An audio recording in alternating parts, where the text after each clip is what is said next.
Hello friends, welcome to our channel. Please like my video, subscribe to my channel. బీరకాయలు వాటికి ఇవ్వవలసిన పోషకాలు ఏంటి, సీడ్స్ నుండి హార్వెస్ట్ వరకు ఈ వీడియోలో మీకు తెలియజేస్తాను ఫ్రెండ్స్. ఇక్కడ మీరు చూస్తున్నారు బీరకాయలు చూడండి, ఇంత హెల్దీగా ఇంత పొడవుగా రావాలి అంటే ఎప్పటికీ బీరకాయలు హార్వెస్ట్ తీసుకోవాలంటే వీటికి తీసుకోవాల్సిన జాగ్రత్తలు ఏంటి, సీడ్స్ నుంచి హార్వెస్ట్ వరకు ఈ వీడియోలో చూద్దాం ఫ్రెండ్స్. 6 వీక్స్లోనే హార్వెస్ట్ అనేది చేసుకోవచ్చు. ముందైతే బేసిక్ ఏంటంటే ఎప్పుడైనా సరే సాయిల్ అనేది లూజ్గా ఉండాలి. ఎప్పుడైనా మొక్కకి బేసిక్ అయితే చాలా ఇంపార్టెంట్. ఏ మొక్క పెట్టుకున్నా కూడా సాయిల్ అనేది ఇలా గుల్లగా ఉన్నప్పుడే మన మొక్కలు అనేది మంచి క్రాప్ కానీ మంచి ఫ్లవర్స్ కానీ వస్తుంటే మెయిన్ అయితే అది చేయండి ఫ్రెండ్స్. ఇక్కడ పెట్టిన తర్వాత ఒక 15 డేస్ తర్వాత చూడండి మొక్క ఎలా ఉందో. 7 డేస్కి మొక్క అనేది జర్మినేట్ అవుతుంది. మన సీడ్స్ పెట్టిన 7 డేస్కి మొక్క అనేది జర్మినేట్ అవుతుంది. అయిన తర్వాత ఒక 15 డేస్ తర్వాత మొక్క అయితే ఇలా ఉంటుంది. తర్వాత దీనికి సపోర్టుగా ఏదైనా కర్ర కానీ తాడు సహాయం కానీ దానికి ఖచ్చితంగా మనం ఇవ్వాలి. ఇచ్చినప్పుడు అది తీగ అల్లుకుంటూ వెళ్తుంది. కర్ర సహాయం పెట్టి ఒక తాడైతే కట్టాలి. చూడండి ఇట్లా ఫస్ట్ ఆకు వచ్చేసింది.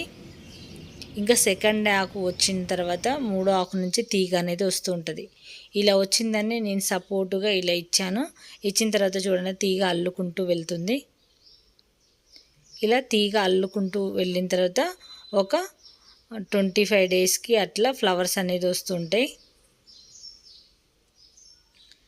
25 డేస్ కానీ 20 డేస్ కానీ ఒక్కొక్కరు మొక్కను బట్టి ఇచ్చే పోషకాలను బట్టి ఉంటుంది. కానీ చాలా 6 వీక్లోనే హార్వెస్ట్ అనేది మనం చేసుకుంటాం ఫ్రెండ్స్. చూడండి ఇక్కడ అప్పుడు మనకు మేల్ ఫీమేల్ ఫ్లవర్స్ వచ్చినప్పుడు మనం అనేది పాలినేట్ చేయాలి. ఇప్పుడు కొన్ని మొక్కలకు మాత్రమే సెల్ఫ్ పాలినేట్ ఉంటుంది. బీర కాకర ఇలాంటి మొక్కలకైతే ఖచ్చితంగా సొరకాయ కానీ ఇటువంటి మొక్కలకి మనం పాలినేట్ చేస్తేనే మనకు కాయలు అవుతాయి. వీటిని మేల్ ఫీమేల్ ఫ్లవర్స్తోనే మనం హ్యాండ్ పాలినేట్ చేయాలి. అది గుర్తుపెట్టుకోండి. మేల్ ఫ్లవర్తోని ఫీమేల్ దాన్ని హ్యాండ్ పాలినేట్ చేసినప్పుడు మనకు అది పిందగా మారి కాయగా అవుతుంది. లేదంటే పండు బండి ఆ పింద అక్కడే రాలిపోతూ ఉంటుంది. ఎందుకంటే మనకి ఇక్కడ పాలినేట్ చేయడానికి హనీ బీస్ ఉండవు కదా, అందుకని చెప్పేసి మనం టెర్రస్ గార్డెన్లో చేసుకునేటప్పుడు ఖచ్చితంగా హ్యాండ్ పాలినేట్ అయితే ఖచ్చితంగా ఇంపార్టెంట్ ఫ్రెండ్స్. ఇక్కడ చూడండి నేను చేసిన తర్వాత ఈ విధంగా అయితే కాయలు వచ్చి ఇక్కడ మీరు ఒక చిన్న పింద చూడొచ్చు. అది చేసి 3-4 డేస్ అవుతుంది. 3-4 డేస్కి ఇట్లా కాయ అనేది మళ్ళీ చిన్నగా గ్రోయింగ్ అనేది స్టార్ట్ అవుతుంది. గ్రోతింగ్ మొక్క నుండి ఇక్కడ చూడొచ్చు మీరు. ఇప్పుడు ఇంత బాగా మనం బీరకాయలు అయితే రావడానికి మనకు ఏమేం పోషకాలు ఇవ్వాలనేది కూడా చూపిస్తాను. ఇప్పుడు హార్వెస్ట్ టైం ఫ్రెండ్స్. ఆల్రెడీ ఇవి పర్ఫెక్ట్గా అయిపోయాయి, ఇంకొంచెం అనుకో ముదిరిపోతాయి.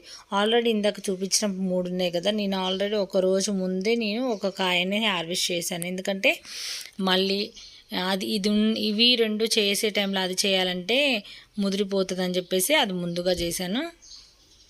మనకు హార్వెస్ట్ చేసేటప్పుడు ఇంకొకరు సహాయం ఉంటేనే బాగుంటుంది. ఎందుకంటే బీరకాయలు ఇట్లా కట్ చేసి కింద పడ్డదనుకో బ్రేక్ అయిపోతుంది. ఇంకా నేను ఒక్కదాన్నే ఉన్నాను చెప్పేసి నేను ఈ విధంగా అయితే హార్వెస్ట్ చేస్తున్నాను ఫ్రెండ్స్. చూశారు కదా, ఇంకొకటి కూడా ఆల్రెడీ కోసాను అది ముందే. చూడండి ఎంత మంచిగా హెల్తీగా ఇంట్లోనే ఆర్గానిక్ ఫుడ్ తినొచ్చు. నేనైతే మన కిచెన్లో ఉండే ఇది వేస్ట్గా బయటపడేయకుండా ఇది మాత్రం బీరకాయ మొక్కలకి ఇచ్చాను. చాలా మంచి రిజల్ట్ అయితే ఉంది. ఇది బాగా పండు మండిపోయిన మామిడికాయ ఆల్రెడీ నేను ఇంకో మెథడ్లో కూడా చూపించాను. అయితే మనము కొంచెం పాడైపోయి ఉన్నా అవి ఖరాబ్ అయిపోతే తినలేకుండా ఉంటాం కదా, అలాంటివి వేస్ట్గా బయటపడేయకుండా దాంట్లో మనం వాడిన వేస్ట్ టీ పొడి ఏదైతే ఉందో ఆ టీ పొడిని ఈ పండు గుజ్జులో కలిపేసి బాగా మెరిపేసి వాటర్లో కలిపేసి ఇచ్చాను. చాలా ఇది మార్నింగ్ ఒకరోజు పక్కకు పెట్టండి ఇట్లా చేసిన తర్వాత, ఎందుకంటే అది మంచిగా ఫర్మెంటేషన్ అవుతుంది. ఇందులో మనం వాడి పడేసే టీ పొడిని ఇందులో కలిపాను. దానివల్ల కూడా మొక్క సాయిల్ అనేది గుల్లగా ఉంటుంది. ఇప్పుడు మనం టీ పొడి వాడిన తర్వాత చాలామంది డస్ట్బిన్లో వేస్తారు కదా, వేయకుండా ఇట్లా దీంట్లో కలిపివ్వండి. లేదంటే బియ్యం కడిగిన వాటర్లో కలిపించినా కూడా సాయిల్ అనేది గుల్లగా మారుతుంది. ఏర్లు ఎప్పుడైనా లూజ్గా ఉండాలి. వాటికి సాయిల్ అనేది గట్టిపడినప్పుడు వేర్లు అనేది ఇంకా బిగుసుకుపోయి మొక్క చనిపోయే ప్రమాదం ఉంటుంది. కాబట్టి ఇలాంటివి వాటర్లో డైల్యూట్ చేసి ఇవి అన్ని మొక్కలకి ఇవ్వచ్చు. ఎక్స్పెషల్ బీర మొక్కకు అని ఏం కాదు. నాకు ఇప్పుడు బీరకాయలు క్రాఫ్ దశలో ఉన్నాయి కాబట్టి వాటికి ఎక్కువ ఇస్తున్నాను. అలాగే వాటితో పాటు మిగతా మొక్కలకు కూడా ఇచ్చాను. ఇలా సింపుల్ రెమెడీ ఇప్పుడు మనకి ఉంటూనే ఉంటాయి. ఒకవేళ మీ దగ్గర మామిడి పండు లేకపోతే ఇదే వాడి పడేసిన టీ పొడిని బియ్యం కడిగిన వాటర్లో కలిపేసి ఇవ్వచ్చు. మనకి ఏది దగ్గరలో ఉంటే అందుబాటులో ఉంటే ఫ్రీగా దొరికేవన్నీ కూడా మొక్కలకి ఇలా అందించండి. చాలా మంచి రిజల్ట్ అయితే ఉంటుంది. ఇంకా మనకు ముందు మన గార్డెన్లో చాలా హార్వెస్ట్లు అయితే ఉన్నాయి ఫ్రెండ్స్. అవన్నీ చూపిస్తాను. కొన్ని కారణాల వల్ల నేను కొద్ది రోజుల నుండి నేను వీడియోస్ అయితే పోస్ట్ చేయలేకపోయాను. మళ్ళీ ఇప్పుడు చేస్తున్నాను ప్రతి ఒక్కటి కూడా మీకోసం. చూడండి, నేను బీర మొక్కతో పాటు ఇది అన్ని మొక్కలకి ఇచ్చాను. ఇంకా లేటెస్ట్ కూడా కొన్ని బీర సీడ్స్ అయితే నాటుకోవడం జరిగింది. అన్ని మొక్కలకి ఇవ్వగలిగి నేను ఏది చేసుకున్నా కూడా ఒక్క దానికి అన్నట్టు కాదు, అన్నిటికీ యూజ్ అయ్యే విధంగానే చేసుకుంటాం. ఎవరైనా ఏ గార్డెనర్స్ కూడా అంతే.